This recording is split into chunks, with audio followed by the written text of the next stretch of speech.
highlight that world Christianity is a women's movement, especially in the global south, where women are the majority of the Christian population. Women wield significant influence at the grassroots level where their contributions are advancing Christianity, often go unrecognized. Mercy Ojoye from Ghana calls on Christians to rethink patriarchal notions in light of Jesus Christ, who embodies humanity in both male and female forms. Her assertion that the female voice must be represented in theology speaks to the broader need for inclusivity in theological discourses. She emphasizes further that the feminine experience, the African Christian woman's experience, is the legitimate part of the data for theological reflection, or we will continue to live in our brokenness. The path towards gender equality, both in society and within the church, may be long, but the collective wisdom of women theologians offer a vision of mutuality, collaboration, and holistic transformation. There must be a stronger advocacy for theological inquiry that centers on women's experiences and contributions, especially in Africa. This calls for a more inclusive and gender-sensitive approach to world Christianity. This reflection not only puts women at the center of theological discourses, but also increases documentation of these experiences.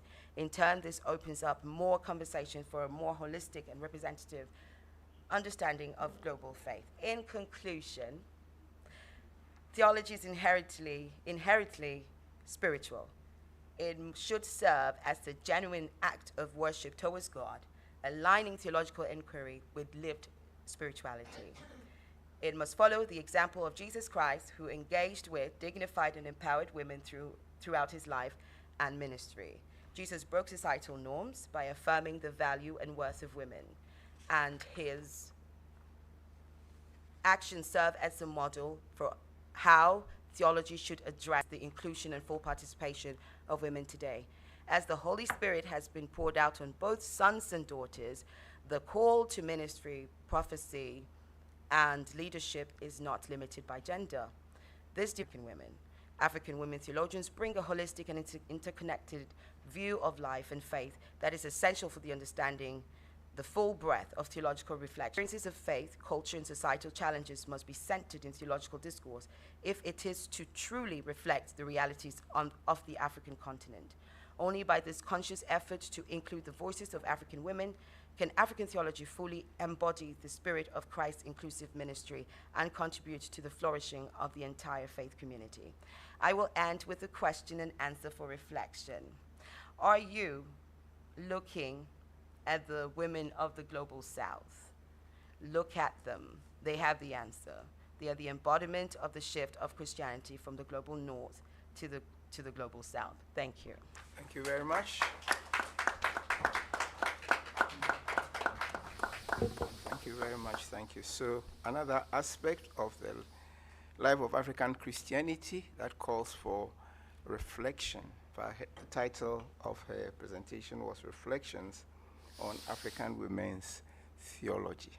And finally, we will have our brother from the Pan-African Christian University to end with us. He will present online. So, Mr. Obed Yusuf, can you introduce yourself more closely? And then hello, everyone. Just to be sure, can you confirm that you can hear me in the house before I proceed?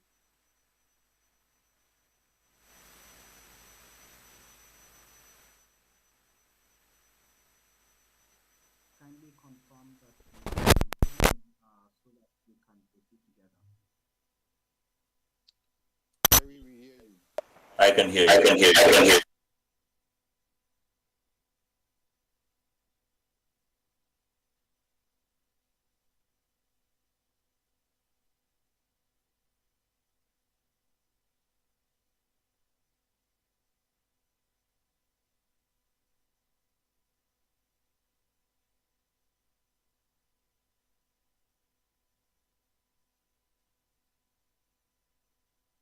Which which was edited by Professor Nathan Shiroma, should be published early next year.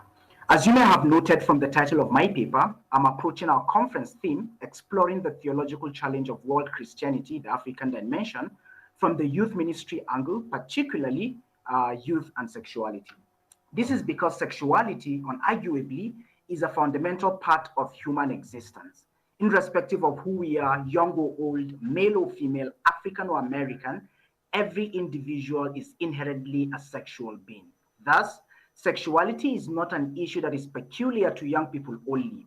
Neither is it an issue for young people in Africa alone. Instead, sexuality is an issue that affects every human being.